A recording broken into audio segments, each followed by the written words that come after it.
it was just becoming really embarrassing to continue talking about whatever my goals were, whether it be sobriety, like it was going to be my last drink, or it was going to be my last cigarette, or I'm finally going to start this new business, or I'm going to do this, or I'm going to do that. And then continuing to sound like a broken record, but then still end up in the same watering hole next to the same people, having the same conversations about what we wanted to do with life, but what we weren't doing with life. All right, welcome back to Getting Sober, ... Again, my name is Jay, and today we're going to talk about eliminating embarrassing behaviors. But first, make sure that you are subscribed to this channel, and at some point, leave a comment below. And if you like this video, and even if you don't, like it anyway. All right, let's get started. So today we're going to talk about eliminating embarrassing behaviors, but first I have a very important announcement. Please don't skip through it. It's something that some of you have been asking for, and I'm very excited to be able to do this, to take this channel to the next level. And that is, I finally got my Patreon page going. I'm not going to talk too much about it, but the link is below. It is the very first link down below, and you'll get different things with the different tiers of support. So there's a $10 option, a $25 option, and a $50 option. And as you can see, there are different perks and benefits of the 3 different tiers. If you choose the $25 a month contribution or the $50 a month contribution, you will get an exclusive Getting Sober Again mug. So exclusive, I don't even have one. It's actually black letters on a white mug. And then also too, with the higher tiers of membership, you'll have different availabilities to get exclusive content that will not be available to anybody else on YouTube. And then you'll also have the ability to suggest future episodes. All right, so definitely check that out when you have some time. And I definitely don't mind if you want to pause this video right now and go check out the Patreon page. I'm hoping that by the end of this week, I will have at least 10 patrons. So here's hoping, prayers up, amen. All right, let's get started. So eliminating embarrassing behaviors. What are some of yours? Comment below. If you don't want to send out your, you don't want to put your business out there, you can always email me at gettingsoberagain@gmail.com. And of course, those of you that are subscribed to my Patreon moving forward will get first tier access to my responses. So make sure that you are subscribed to the Patreon for as little as just $10 a month.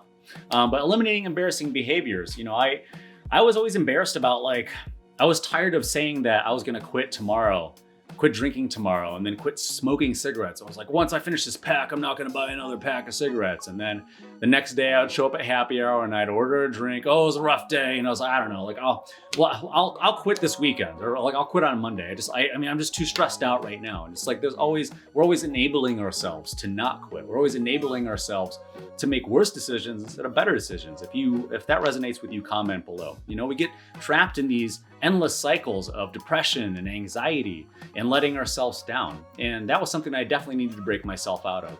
And as much as we would like for our friends and our family to be of support, well, I know that a lot of people, especially maybe you, one of the things that's holding you back from getting sober and staying sober is not putting forth the transparency with regard to your decision to quit drinking alcohol. It takes a community, it takes support, and it definitely does take inner strength to achieve the goals of sobriety. And when we continue to act in a repetitive nature of waking up hungover and then getting through half of the day and starting to feel better, and then we feel really good because we got out of work, and then so good that we want to go socialize with our friends and have a drink and just unwind, and then we get back in that loop and back in that cycle. We spend the rest of the night drinking and partying, carrying on, and then passing out because there's nothing else for us to do, and there's nothing more we want to do. It's just, I just want to go to bed. So, with alcohol, I think that we talk about how, there are different levels of being drunk and different effects that it has on people. And we know that alcohol is a mood enhancer, and it tends to make us feel, in the beginning, it makes us feel, nice and giddy and happy, and makes us want to socialize more, and lowers our inhibitions, might make us tell a joke or two, maybe have a magic trick that you're going to pull out of your back pocket, whatever it is. We use it as a social lubricant, but it tends to become more of a social crutch, right?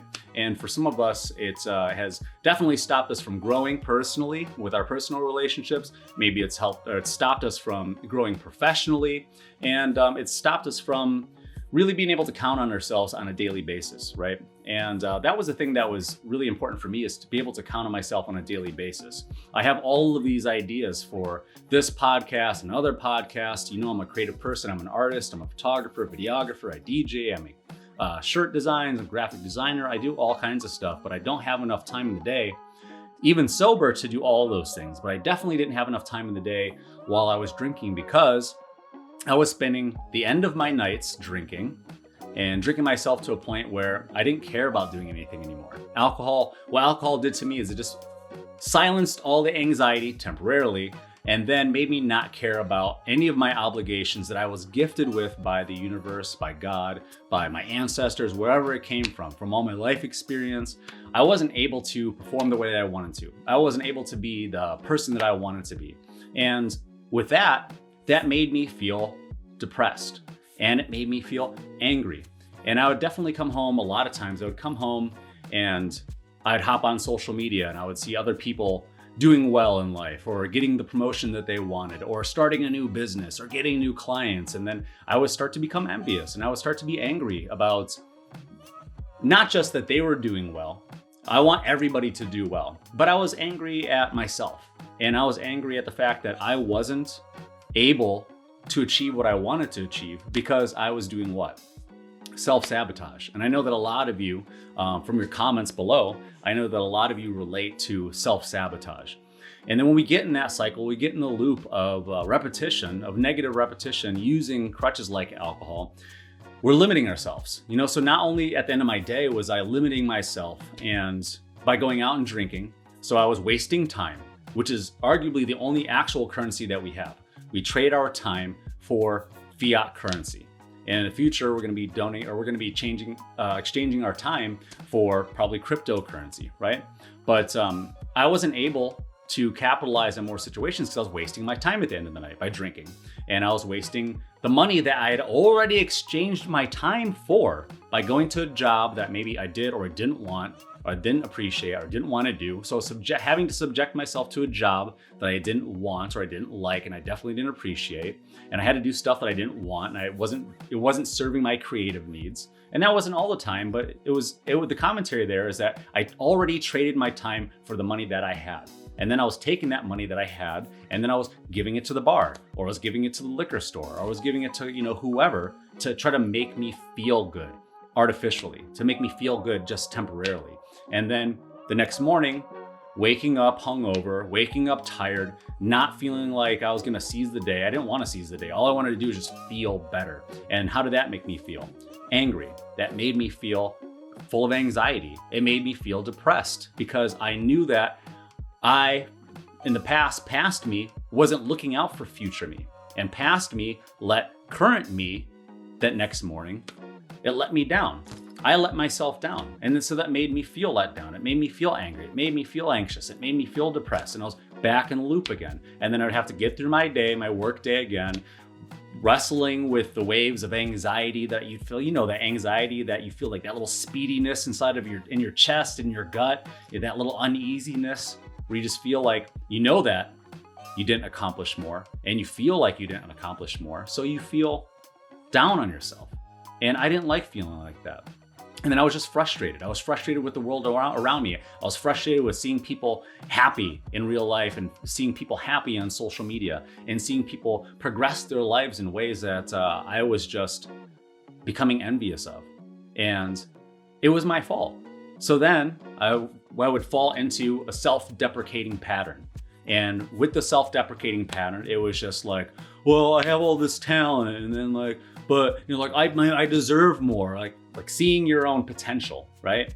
And when you see your own potential, and then when you see yourself falling short of that potential, and then also too, when other people start seeing you falling short of potential, or you can't help but to think that those people are also maybe talking behind your back, and maybe not trying to help you get to where you want to go to. Because at the end of the day, everybody has to worry about themselves. And then if you have a family, you've got to worry about that family, about your significant other, or about if you've got kids involved, or even if you just have a dog or a cat involved, right? And it's like you have all this pressure to continue putting a roof over your head, and continue paying for your utilities, and keep making your car payment and your insurance, and having to get regular checkups. And there's only so much time in the day to do all these things. And I just feel like I'm just a slave to just keeping this roof over my head, that I can't do anything else. But then with alcohol too, which is eliminating, was just chopping out large chunks of my day. So I was basically starting my day at a deficit and wasting time just trying to get back to feeling normal, just trying to hydrate and to eat, and then make the anxiety go away, and make the hangover go away, and make the headaches go away. And then after that'd be the first half of my day, going to work, just trying to feel normal again. And then when I started to feel a little bit good again, then work would be done, and I'd be like, all right, I'm done working, I earned money. And then I'd go and blow that money at the bar. I'd go to the bar and hang out all night so that I could feel good, and the lack of the actual life stimulation that I was looking for, because I wasn't putting my best foot forward. I wasn't putting the effort into my own life. I wasn't investing into my own life. There was no return on investment because the money was just coming to me from the work that I'd already done. And then it was just coming in and it was just going out. And then I was just left with those decisions.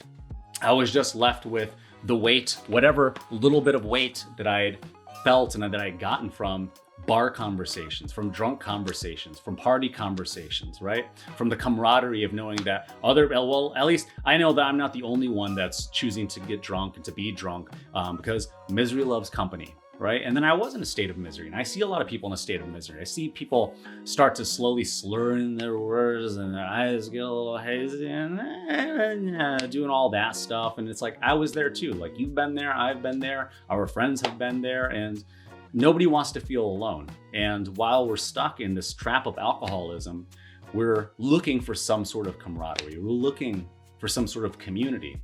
We're all looking for that, right? But it's all the decisions that we made while we were drinking that tend to let us down. And that was something that I didn't want to continue. I didn't want to keep doing that. And like, I felt like I was a jerk more often than not. I mean, I was the happy, sociable drunk, in the beginning. Then it became the point where it was like, oh no, I drank too much. I need to go get some food. Now the next thing that's gonna make me happy is some salty, greasy food, and then I have to go next door, or do something stupid like drunk drive to Wendy's, or whatever, to grab a sandwich and risk myself getting a DUI. Like, what's the minimum cost of a DUI? Like $3,000, $5,000 between court costs, between having to get a lawyer, between your insurance premiums going up. Like, was it worth it for a night of drinking? It's definitely not. Potentially having your car towed, potentially leaving your car somewhere and then having to Uber home, and then having to Uber back to getting your car and hoping that your car is still there, that your car didn't get broken into because you left it in a bar parking lot. And I mean, there's so many times that we make these decisions and we end up letting ourselves down. And then that makes us feel depressed, and that makes us feel angry. Like, I don't know how many times that I'd come home drunk and feeling miserable, because what goes up must come down, right? And our dopamine starts to rise, and then that feeling starts to wear off, and we try to keep it going, but we can't get back to that high that we had in the beginning, and then we try to keep it going, and then we just end up in a deficit. And that's how alcohol works. It's worked like that every single time, with the exception of a few times maybe. We were able to sort of ride that wave off into the sunset and get to bed, and it's not always like that, I get it, but more often than not, we make bad decisions. Not just worse decisions. We made some awful decisions, by whether it be getting in verbal confrontations with people. Raise your hand if you've seen people get in arguments because they're drunk. Raise your hand if you've seen people get into fist fights because they're drunk. Raise your hand if you have been or have broken up with somebody because you were drunk, or gotten into a fight with your significant other, or sent some really shitty text messages, or have made really shitty comments on social media, And when it comes down to us being drunk and intoxicated at the end of the night, night after night after night, we're just left with this feeling of just disappointment. We're just disappointed in ourselves, knowing that we deserve better, but the only person that's going to give us better is us, is the decisions that we make for us. A lot of people also too might fall in the trap of, if you're in a relationship, hoping that your partner will make you feel good, whether it be mentally, physically, spiritually, emotionally, right? And then instead of using alcohol, now we're not just using alcohol, but then we're using somebody else. Maybe it's just for physical contact, and you want to feel good physically by this person, instead of feeling good physically and making yourself a more presentable package for your partner, instead of stepping outside of yourself and wondering, and like really looking at yourself and wondering, what does this person see? What do they see when they look at me? What does my family think about me showing up to all these holidays, to Thanksgiving or to Christmas drunk? What, you know, like, what do my friends think about me? Like, there was a time, like one of the last times I hung out with a good friend of mine, we were hanging out like maybe this time last year. And when I was in the middle of a bender, and we went out drinking, and it was a super fun time for like the first hour, and I drank way too much, and I wound up sleeping in the backseat of my own car in broad daylight until I was getting the spins at that point. Like, and comment below if you agree with that. Like, if you've done that, like, it's, you know, you start rattling off the situations in your head. You're just like, okay, I could just get an Uber, or I could just try to save the money and not get an Uber, and I could just drive myself home. If I could just get some pizza or something, maybe I could sober up, or I could get some coffee, and then I can drive home. And it's like, you know, there's definitely been situations where I've been too messed up from drinking. I've been too drunk that I've just slept in the backseat of my own car. There was one time that I was like, that I was so messed up, and it was about a year ago. I was so messed up that I was paranoid. So not only was I feeling intoxicated, I was definitely intoxicated. I definitely should not have been driving. That I slithered in between my front seats into my back seat because I didn't want, there was like a patrol car in this parking lot, and I didn't want them to see me. And then so I slithered into my own back seat, and then my back seats fold down. They have like the side lever. You pull the side lever just like in the front seats. But if you pull the side lever, the back seat fold down flat. So I pulled that lever, and then I slithered my way into the trunk of my own car because I thought in my drunk brain was like, well, nobody will see me, and I'm inside and I'm safe at least. But the problem was it was cold. It was like 40 degrees out, I think, like going down to like into the 30s. So I couldn't stay back there for very long. So I was just like sitting there hating myself, mad at myself, in a world of regret for the stupid decisions that I made. And it was just like another chapter of stupid decisions. And then what was I going to be doing the next day? Recovering. So I'm wasting all of that. I wasted all of that night to get a stupid story. It's an entertaining story, I guess, that maybe you relate to. But then the next morning, what was I going to do? Recover from being hungover. And then so I ended up making stupid decisions, you know? So, you know, with all the times that I feel like, you know, I look back at the past, and I look back at, you know, like where I feel shame for having not given the best of myself to, say, my family. You know, all the times that I had spent for Thanksgiving or Christmas or whatever, and all I wanted to do was just drink to deal with the perceived anxiety that I was going to get. Realizing, you know, now after being sober, that like anxiety only lasts for what, a few minutes. You know, once you enter the room, you say your highs, you say your hellos and a couple of hugs and whatever, and the anxiety goes away. All right. And so it's like that whole time, it's like I could have not been relying on this stupid crutch of alcohol. And I feel shame in that I wasn't giving my best, that I was not saying I love you more, that I wasn't saying I miss you more, that I wasn't actively caring as much about how people were with regard to their own well-being and their own goals, knowing that I wanted to be of service to people and I wasn't able to do that. And also too, like I could have made, you know, we think about our should'ves and our could'ves and our would'ves. It's like I probably could have had at least double or triple or quadruple the amount of episodes that I have now. But I'm taking that learning experience, and I have learned from it, and I am moving forward. And that's what I would hope that you're doing with all of the times that you fell short of your goal, all the times that you had to get sober again, and that we're moving forward so that we can help to turn those days in the past that we just want to block out and black out of our memory, and then turn those days into maybe just a couple of asterisks on our records, right? And then to hopefully avoid things like I've never, you know, knock on wood, I've never gotten a DUI, right? And, you know, I know a good friend of mine recently, I said in another episode, he was quoted as saying at our local bar, our home bar, he was quoted as saying, you know, the reason why I come to this bar is because I can DUI home. And then it turned out that over winter, he ended up getting a DUI, and I haven't seen him in many, many months. And he has the most prestigious career of all the people that I know. I'm not going to say, you know, what his career is, but it's a very, very important one. Just leave it at that. And a lot of people depend on him for the services that he provides in a very professional way. So we get to erase, not necessarily erase the mistakes that we made in the past, but we get to know that we're gonna move forward making better decisions instead of worse decisions. And we know that when we have the opportunity to choose between better and worse, moving forward, for maybe this is your day one again, we're gonna make better decisions so that we know that we have today will be in the bag tomorrow. And as we keep moving forward day after day after day, we get to wake up more mornings without looking at our phone and looking through a text message and going, oh no, why did I say that? Have you been there? Comment below. Sending out stupid messages at 1 a.m., 2 a.m., 3 a.m., and then sending out angry ones, maybe texting an ex, some angry, stupid shit. And, I don't know, the big arguments that you've had, like with your family, maybe that's what you've done. Maybe you've had big blowout fights with your family members, verbally or physically. Maybe you're banned from some places. I've definitely, just from going to my bar enough, I've seen people get banned multiple times, banned.